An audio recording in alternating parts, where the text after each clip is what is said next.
And that goes back to, again, our whole mindset of creating raving fans and just a different way to approach business. And I think it's pretty uncommon to really say, yeah, we're going to scale from zero to a multi-million-dollar company without the whole notion of a sales force. Dr. Marnie Stockman, Nick Coniglio, authors of Lead It Like Lasso That's us. and co-founders of Lifecycle Insights, which is now a ScalePad company. Really excited to have you guys here and really excited to talk about the book, Leadership. Leadership is Life, and all kinds of other We're great. number one. That's it. Yeah. There's all kinds of other great witticisms there. But to start, can you guys give us and our listeners just a little bit of background on your story? Because I love it. The fact that I'm going to go ahead and set it up. Okay. Because I always tell people, imagine your favorite high school teacher went and started a company and became a kick-ass CEO with the co-founders, and they went and scaled. That's my friend Marnie, her co-founder Nick, and their co-founder. So yeah, tell us about that journey.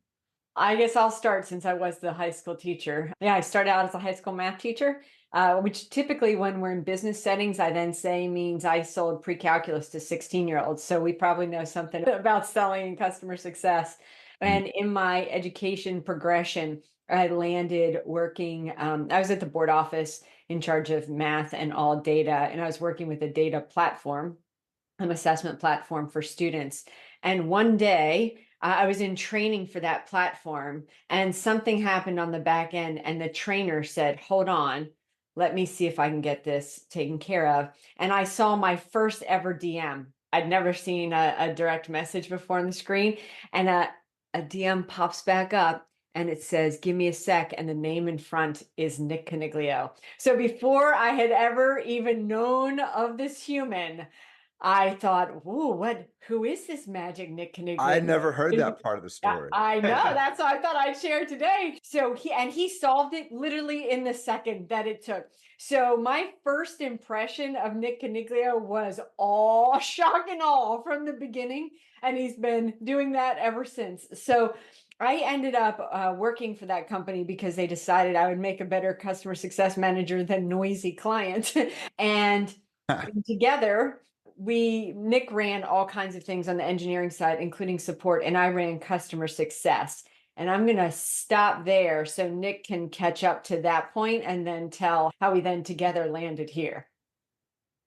Yeah, I haven't heard that story in a while, so that makes me feel good. Thanks, Marnie. But I mean, before I pick back up on that story, so I'm a technologist, right? I've got a computer science degree. I was a computer programmer for a while, shifted into consulting, learned how to do the translation between business and technology.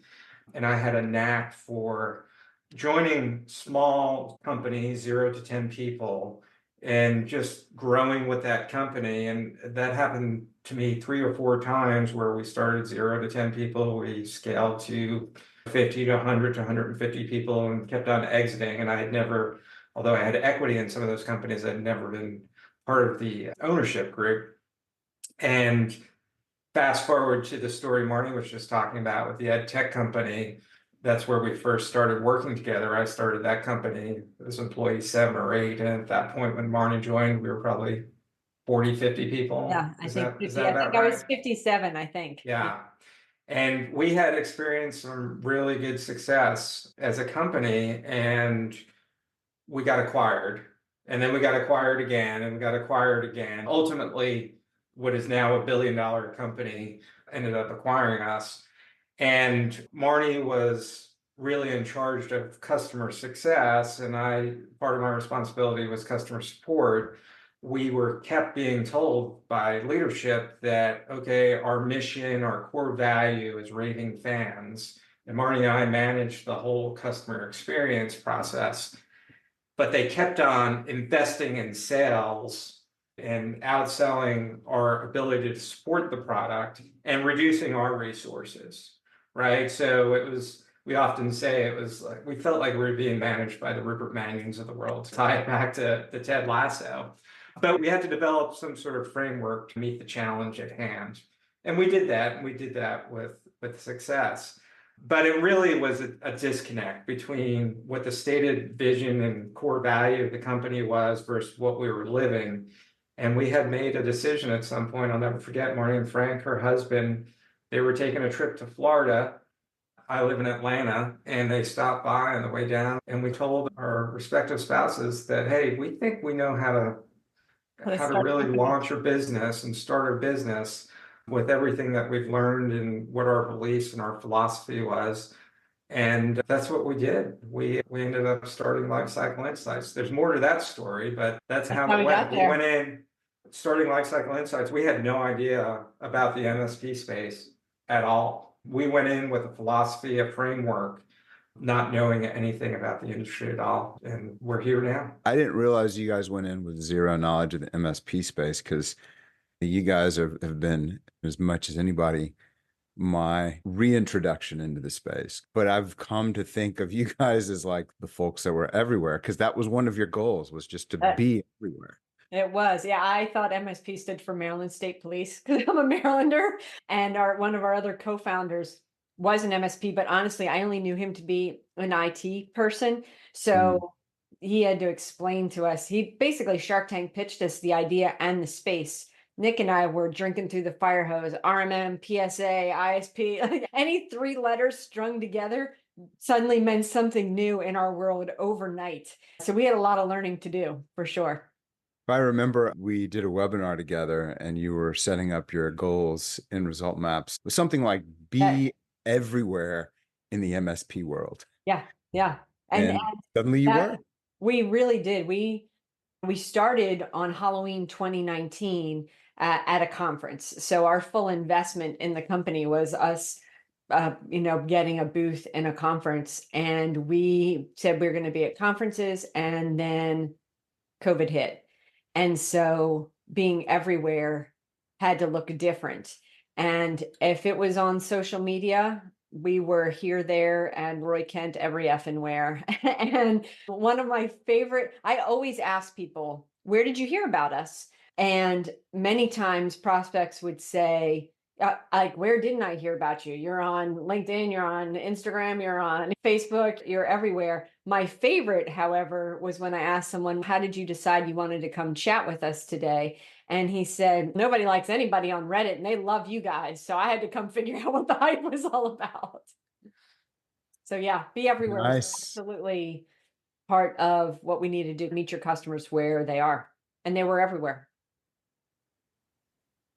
So you guys really, part of your go-to-market was aligning with those core values that brought you together in the first place, is one thing I hear there, which is super interesting. And that was our whole strategy, Scott. Before we even met Alex, the other co-founder, one of the other co-founders of Lifecycle Insights, our go-to-market was, okay, we are going to build a business around these core values, right? They were raving fans: growth, transparency, get stuff done, right people, right seats, and then the whole idea of being everywhere, education through engagement and entertainment and community, having fun. And we realized once we were confident in those core values, and those were values that were very important to us, we're going to build a business around this. We're going to set our vision, make sure that we hold ourselves accountable to that vision through the goal setting and all sorts of things. But we talk a lot about it in the book, and I know you are a big believer in this as well. But to us, our operating system started with our core values. And I think when I think about times in my career where we haven't been successful, it's we bypassed and skipped that step of identifying who we really were and what we really wanted to be. And that's one of the messages that we absolutely try to have come through in the book Lead Like LASSO. I love that. And one thing that comes out, and I'm wondering if you guys actually had it stated as a core value. And if you didn't, maybe you had it implied, but it was the rising tide raises all ships. There was very much that jumped right out from day one. Like, hey guys, let's go. Let's all elevate, grow, we'll figure out a way to do this together. Was that intentional? I think that was probably part of the growth piece. We do not have degrees in running businesses. There are no MBAs sitting around in our living rooms that we didn't know about. So we had a lot of learning to do. But I do think one of our other core values would be around the education is our own self-education. So I think that we really supported each other in terms of learning what needed to happen in order to make it work. So absolutely, a rising tide lifts all ships, not just internally, but for our clients as well, because we spent a lot of time educating the market. Rebecca Welton says in Ted Lasso, every disadvantage has its advantage. And we came from a very different world of education into the IT space. And driving a company based on customer success, because we didn't have any salespeople, right? We were just focused on creating raving fans, is a very different approach from the IT industry, who focuses on tech solutions, not always the customer outcome. So we really included in the rising tide lifting all ships was including our partners in that as well. And you use partner. We talked about this yesterday. You use partner a little differently. You're not talking about referral partners or affiliates. You're talking about everyone who was on your platform. Yes, all right. Absolutely. So clients, customers, whatever anyone else would call them. Both of those seemed a little too third party removed or clinical, maybe we really felt like we partnered with them. We had weekly calls with them. Nick would present the roadmap to the partners and we get partner feedback on what the roadmap should be. So we really did feel that was not a word we use lightly, and a lot of folks do just throw it out there. We're not kidding. We're all partnering in this together. And shoot, they like Marnie said, we did not have a sales force. We did not have a sales team. So they were truly our partners in that they helped advocate for the Lifecycle Insights way. And that goes back to, again, our whole mindset of creating raving fans and just a different way to approach business. And I think it's pretty uncommon to really say, yeah, we're going to scale from zero to a multi-million-dollar company without the whole notion of a sales force. And for us, that was fun, right? Because people truly got value out of our product. And if they didn't, we would not have been successful. And to us, at the end of the day, we feel very good about that. Go ahead, Marnie. I just love to tell this little story as an example, because people might think, what does that look like? Right, that they're selling for you or supporting you. An easy one is people would come and join us at the booth at shows. We would give them a t-shirt, but there was no other perk for doing so, but they would stand and chat with us. But even in terms of the support that we could give them, we had a Slack channel where all of our partners could jump in and get other partners or ourselves to answer questions. And I remember one Saturday afternoon, I was taking a walk, and somebody put in the Slack channel that they had a question about onboarding. And as I was going to respond, one of our partners said, I'll jump on a call with you and walk you through it. So I couldn't even get back to a computer faster than one of our partners agreed to help onboard one of our other partners. So like Nick said, that's cool. Yeah, it was cool. I was like, yeah. Very cool. The other thing that comes to mind, it's a common trait among the founders I talk to that have been able to create some interesting growth, is this idea of building in public. And I've never actually heard you use that word, but it strikes me that's essentially what you did with all of the webinars and being out there and talking to people. It was like your leadership team was just embedded in the market. You guys were out there, you're talking to people, you're making the changes with that same approach that first connected you guys, where it's like, hey, here's an issue. Okay, here's a solution immediately. That really jumps out, because I talked with Katie Deshpande of Simplified. They grew very similarly. We try to grow very similarly. I love that approach because it's very much a teaming approach. The other thing that jumped out as you guys were telling that story, I'm just curious, in writing the book, did you go like get scripts or memorize? You're like quoting Rebecca Welton off the top of your head. We can all quote Roy Kent you know, That's easy. F-bomb. 4 letters. Yeah. Good to Right. go. So did you guys dive deep? Clearly you did. You're in Lasso.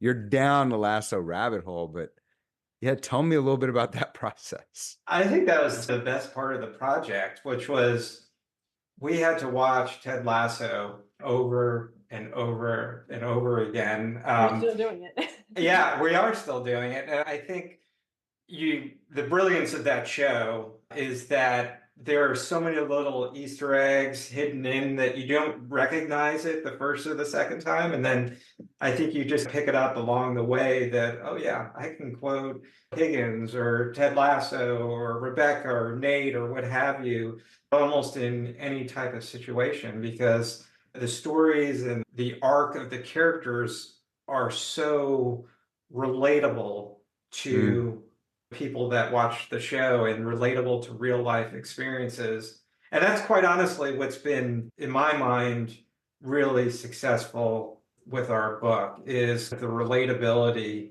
of everything that the characters went through, because it's really a story about redemption and personal development. It's not about soccer, right? It's about all these different things that people go through in their everyday lives. And one of our goals with presenting leadership in a different way was really to make it relatable. And I think Ted Lasso is really the perfect vehicle to do it. And it's a lot of fun. Gosh, I love watching that show. So It's a lot of fun. The book was a lot of fun as well. And it's like another leadership book. I've got people send me leadership books all the time, and I'm like, yeah, I know.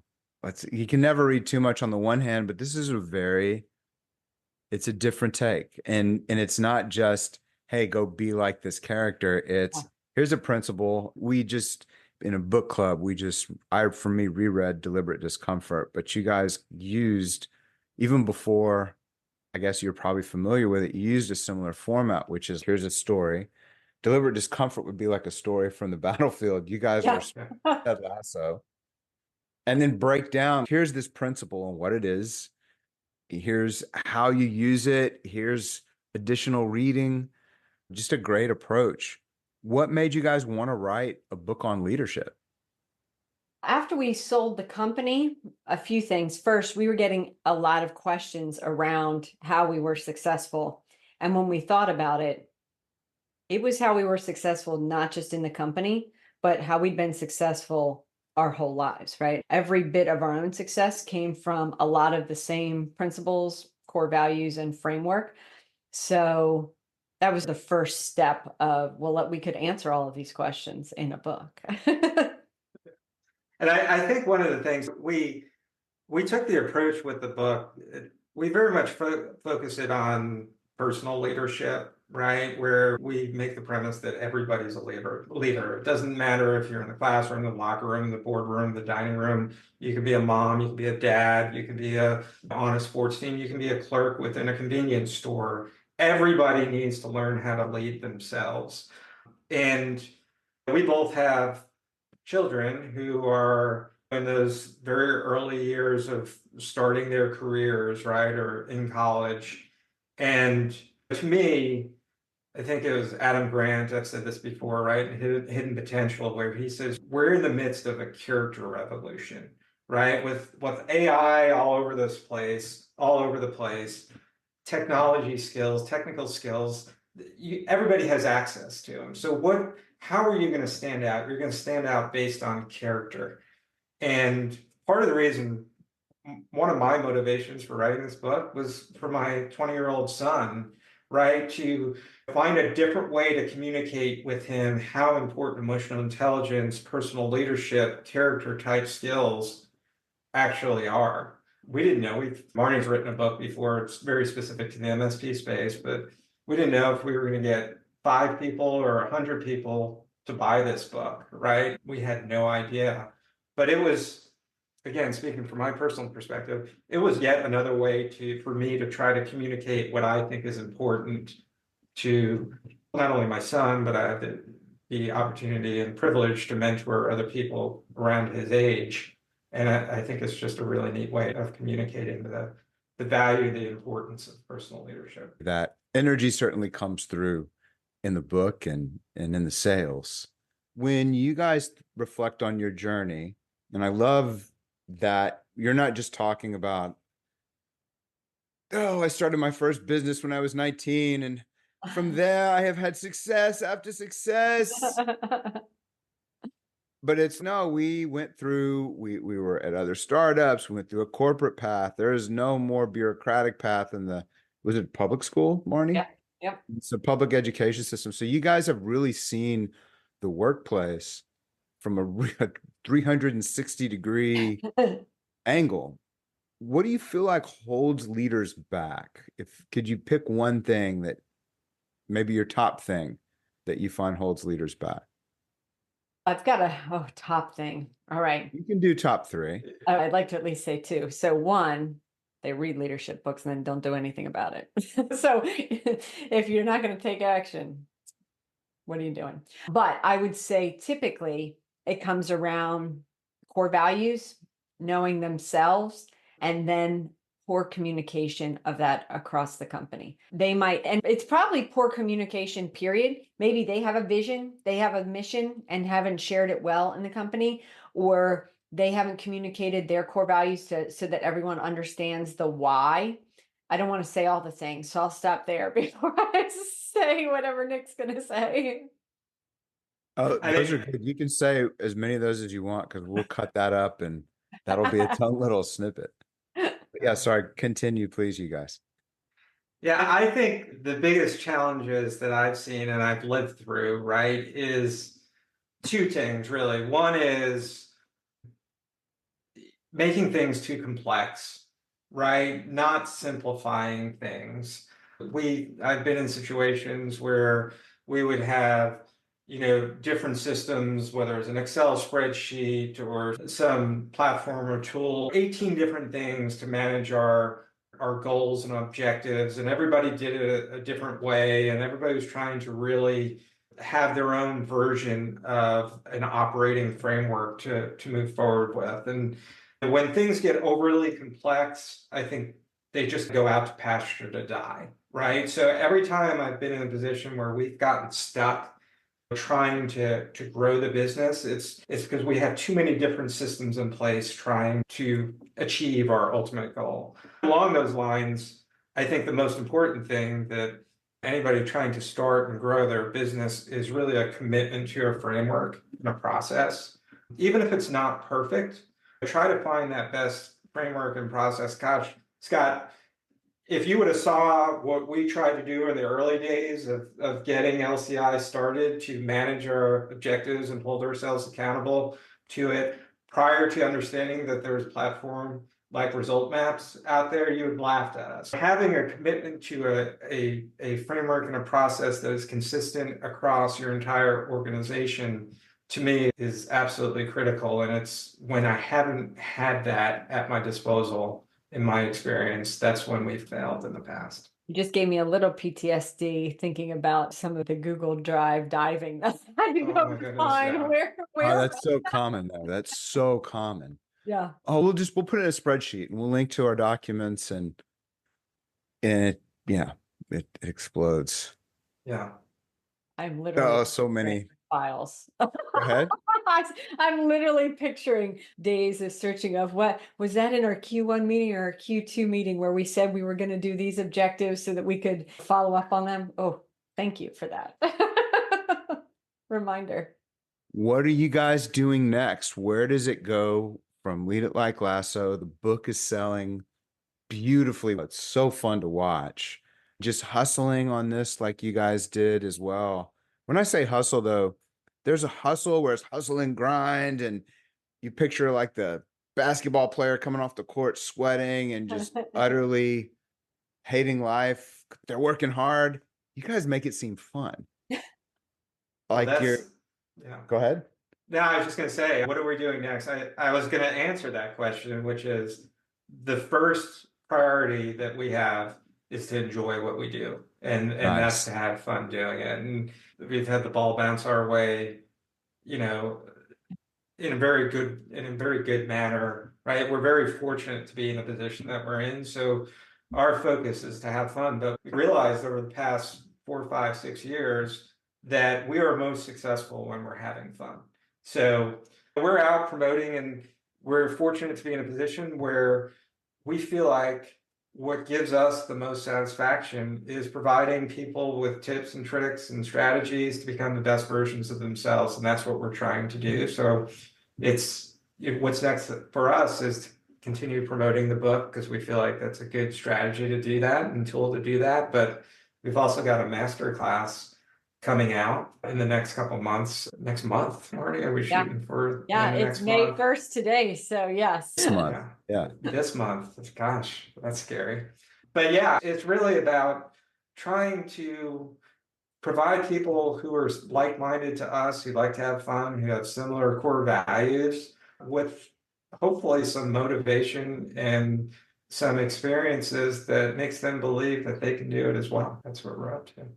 Very nice. We can find the book on Amazon. Yep.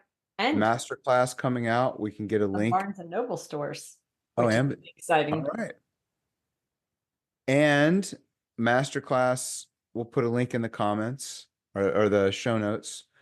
And where are the other places? You guys got any upcoming speaking, anything like that you're doing where people should look out for you? Yeah, we do have some interesting speaking opportunities, although they're not public events. So it is curious who has reached out to us. There are a lot of Ted Lasso fans out in the world. If people love Ted Lasso, check out our episode on Peanut Butter and Biscuits podcast. We had a lot of fun with them. And we've got our own podcast, Lens of Leadership. So if you want to rewatch Ted Lasso and learn the leadership lessons as you go, chase us down there because that is a ton of fun for us. But some folks have us speaking. We're doing a superintendent and board conference where all the superintendents and their board members come together, and we're doing a presentation there. We've got some large companies that have 200 new leaders that want to help their leaders lead it like Lasso. So we're really lucky in terms of getting to present to folks who were really inspired by Ted Lasso and want to make a change themselves and learn to lead. And one thing I say, you don't have to be Ted Lasso, even though we say lead it like Lasso. Part of his magic was that he knew how to build a team that really was all of his diamond dogs, right? The folks that really completed him. And so everybody gets to be the best version of themselves. They don't have to try to be Ted Lasso. It's just fascinating to see how this has evolved, you guys. Really appreciate you coming on and sharing these lessons. Really appreciate the work you're doing. I know there's more to talk about, but I also know you guys are going to be out there. People can reach out. There's a website? LeadItLikeLasso.com. And all the socials are Lead It Like Lasso. So you can find us here, there, and like I said, every effing where.